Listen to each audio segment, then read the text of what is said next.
doon sa isang istorya na narinig ko. Namatay po yung isang politiko, namatay po siya. Mabait naman po siya, hindi siya korap, napunta ho ng langit. Pagdating niya sa langit, na-meet niya kagad si San Pedro. Sabi ni San Pedro, ito ang langit, ipapakita ko sa iyo. So pinakita po niya yung langit. Ang ganda, napakaganda. Aba, itong politiko na ito, nag-isip pa siya, sabi niya, ano kaya, San Pedro, ano kaya ang buhay dun sa baba? Pwede bang makasilip? Sabi ni San Pedro, sige, ikaw ang bahala. Sasamahan kita sa baba, pero hindi ako papasok dyan, ikaw lang ang sisilip. So, pinayagan po siyang pumunta doon sa baba, sa impyerno. Pagpunta po niya doon sa impyerno, parang golf course. Aba, sabi niya, ang ganda pala dito. Pagkita niya doon sa golf course, merong clubhouse. Lahat ng klaseng masasarap na pagkain nandun.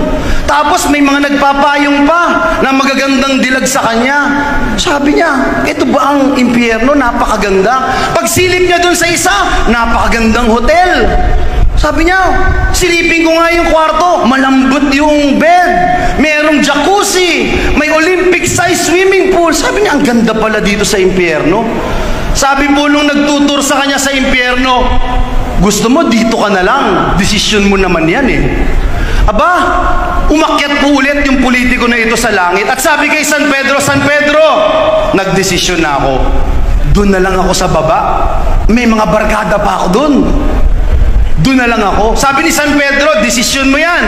So, pinapunta po yung politiko doon sa impyerno. Aba, pagdating po niya sa impyerno, iba na itsura. Mga alon ng apoy, uod, bulate, napakabaho, masangsang na amoy. Sabi niya, ano nangyari dito sa impyerno? Sabi po nung tour guide, alam mo, politiko, alam mo, tapos na. Anong tapos na? Tapos na ang kampanya. Kaya dito ka na. Ito ba yung impyerno? Okay. So ito daw yung kalye impyerno.